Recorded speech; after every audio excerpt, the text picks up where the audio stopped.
दोस्तों, आज मैं आपको एक नई कहानी सुनाने जा रही हूँ। एक माँ की ममता। एक रात मनोज बाबू अपनी पत्नी मोना के साथ शादी की पार्टी से अपने घर को लौट रहे थे। रात ज़्यादा होने की वजह से कोई सवारी गाड़ी नहीं मिल रही थी। मनोज बाबू का घर मुश्किल से 3 किलोमीटर की दूरी पर देहरादून के एक पहाड़ी गांव में था। मुसीबत ये थी कि महीना सावन का था और ऊपर से जोरों की बारिश भी हो रही थी और उन्हें अपने घर पहुंचना भी ज़रूरी था। अतः उन दोनों पति पत्नी ने पैदल ही घर जाने का निश्चय किया। मोबाइल के टॉर्च की मध्यम सी रोशनी में वह दोनों आगे बढ़ने लगे। वह अभी आधी दूर ही गए थे कि जोर से बिजली चमकी और बिजली की रोशनी में एक औरत का साया दिखा जो ठीक उनके सामने खड़ी थी। इस सुनसान सी सड़क पर रात के अंधेरे में अकेली औरत को देखकर उन्हें डर लगा और मन में तरह तरह के विचार आने लगे कि कहीं ये कोई खैर जो भी हो देखा जाएगा।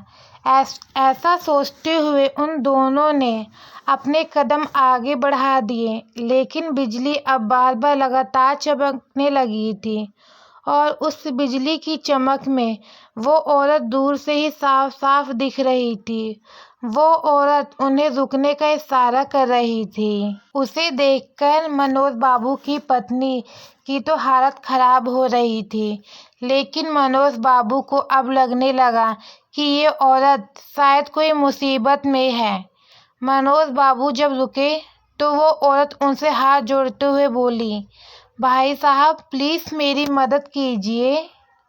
तेज बारिश और पहाड़ी ढलान होने की वजह से मेरी गाड़ी का एक्सीडेंट हो गया है। मेरी गाड़ी इस पहाड़ी ढलान से नीचे गिर गई है। उसमें मेरी 1 साल की मासूम बच्ची है। प्लीज़ आप दोनों उसे बचा लीजिए। इतना कहते ही वो औरत आगे आगे चलने लगी और ना चाहते हुए भी मनोज बाबू अपनी पत्नी के साथ उस अजनबी औरत के पीछे पीछे चलने लगे।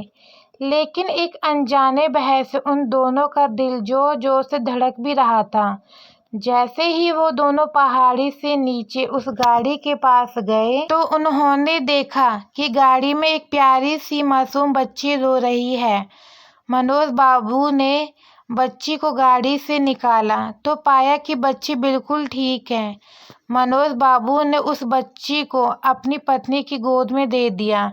फिर मनोज बाबू को लगा कि ड्राइवर की सीट पर भी कोई है। जब वो आगे जाकर देखे तो उनके होश उड़ गए, क्योंकि ड्राइवर की सीट पर वही औरत खून से लथपथ होकर मरी पड़ी थी। मनोज बाबू को अब सब कुछ समझ में आ गया था। वो दोनों पति पत्नी बच्ची को अपने गोद में लेकर अपने घर की तरफ आगे बढ़ गए। रास्ते में उनकी पत्नी ने उनसे पूछा, वो औरत कौन थी? फिर वो औरत दिखाई क्यों नहीं दी?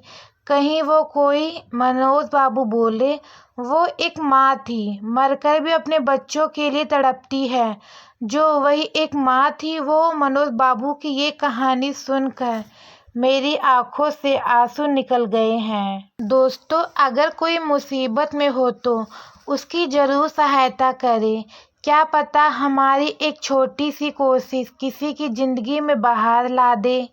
ये छोटी कहानी हर एक माँ की ममता को समर्पित है। दोस्तों, आपको मेरी ये स्टोरी कैसी लगी कमेंट में ज़रूर बताएं। अगर आप मेरे चैनल पे नए हैं तो मेरे चैनल को सब्सक्राइब कीजिए, लाइक कीजिए। आगे आपको ऐसी और कहानी सुनने को मिलती रहेगी। धन्यवाद।